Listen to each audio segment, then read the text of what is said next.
عمران خان رکنے کا نام نہیں لیں گے تو پھر پاک فوج کی طرف سے خان اور تحریک انصاف کے لیے کسی قسم کی نرمی کیسے ممکن ہوگی؟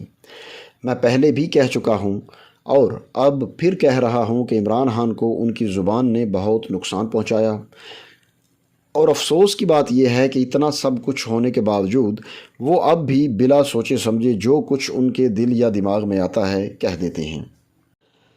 دوسروں پر الزامات لگانے میں وہ ہمیشہ بادشاہ رہے اور اب بھی ان کا یہی رویہ ہے۔ ایک طرف وہ اور ان کی پارٹی کے رہنما آرمی چیف اور DGISI سے مذاکرات کرنا چاہتے ہیں تو دوسری طرف خان صاحب آرمی چیف کو لگاتار نشانہ بنا رہے ہیں۔ پہلے وہ جو زبانی کلامی الزامات لگاتے تھے، اب گزشتہ ہفتہ برطانوی اخبار ٹیلی گراف میں اپنے شائع ہونے والے مضمون میں یہ لکھ کر بھی کہہ دیا ہے کہ اگر انہیں یا ان کی اہلیہ کو کچھ ہوا تو ذمہ دار army chief general Asim Munir ہوں گے۔ ان کا یہ مضمون فوج اور فوجی قیادت کے خلاف تھا، اور یہ مضمون ایک ایسے وقت میں شائع ہوا جب تحریک انصاف کے مختلف رہنما ایک بار پھر فوجی قیادت سے مذاکرات کرنے کی خواہش کا اظہار کر رہے تھے۔ اس کے جواب میں فوج کی طرف سے جس قسم کے رد عمل کا گزشتہ روز فوجی ترجمان کی طرف سے پریس کانفرنس میں اظہار کیا گیا، اسی کی توقع تھی۔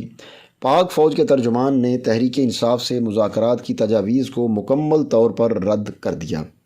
ان کا کہنا تھا کہ 9 مئی کرنے اور کروانے والوں کو کیفر کردار تک پہنچانا لازم ہے، ورنہ ایک اور 9 مئی ہو سکتا ہے۔ فوجی ترجمان نے عمران خان اور تحریک انصاف کا نام لیے بغیر انہیں سیاسی انتشاری ٹولہ قرار دیتے ہوئے کہا کہ ان کے لیے صرف ایک راستہ ہے کہ وہ عوام کے سامنے صدقے دل سے معافی مانگیں، نفرت کی سیاست کو ختم کریں اور ملک اور عوام کی بہتری کے لیے تعمیری سیاست کریں۔ فوجی ترجمان نے تحریک انصاف اور فوج کے درمیان مذاکرات کی تجویز کو یکسر مسترد کرتے ہوئے کہا کہ بات چیت سیاسی جماعتوں کے بیچ ہی ہو سکتی ہے، فوج یا ادارے کے ساتھ نہیں۔ گویا فوج اور اسٹیبلشمنٹ نے عمران خان اور تحریک انصاف کے لیے اب بھی مذاکرات کے دروازے بند ہی رکھے ہوئے ہیں، لیکن معافی تلافی کی گنجائش اب بھی باقی ہے۔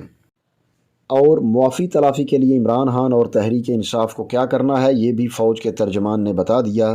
اب سوال یہ ہے کہ کیا عمران خان 9 مئی کے حوالے سے ذمہ داری قبول کریں گے اور سرعام معافی مانگیں گے؟ تو یہ بھی مجھے ممکن نظر نہیں آتا۔ عمران خان جو ایک بار کہہ چکے کہ 9 مئی کو اسلام آباد ہائی کورٹ میں ان کی رینجرز کی طرف سے گرفتاری کے رد عمل میں تحریک انصاف کے ورکرز نے اپنا رد عمل دیا، اب اس بیانیہ کو لے کر چل رہے ہیں کہ 9 مئی ایک فالس فلیگ آپریشن تھا، یعنی فوج کی طرف سے خود کیا گیا تاکہ تحریک انصاف کو کچلا جا سکے۔ عمران خان اور تحریک انصاف کی مقبولیت اپنی جگہ، لیکن ان کی سیاست اب ایک بند گلی میں ہے۔ جس سے یہ بات کرنا چاہ رہے ہیں ان پر ہر قسم کے الزامات بھی لگا رہے ہیں، سیاستدانوں سے بات کرنے کے لیے تیار نہیں۔ جب سے عمران خان کی حکومت کا خاتمہ ہوا ہے اس وقت ان کا نشانہ فوج اور فوجی قیادت ہی رہی۔ ایک کے بعد دوسرا آرمی چیف آ گیا، لیکن عمران خان کا ہدف نہ بدلا۔ پہلے وہ جنرل باجوہ پر الزامات لگا کر فوج کی مدد سے حکومت میں آنا چاہتے تھے، اب وہ جنرل عاصم کو نشانہ بنا کر فوج کی مدد سے حکومت لینا چاہ رہے ہیں۔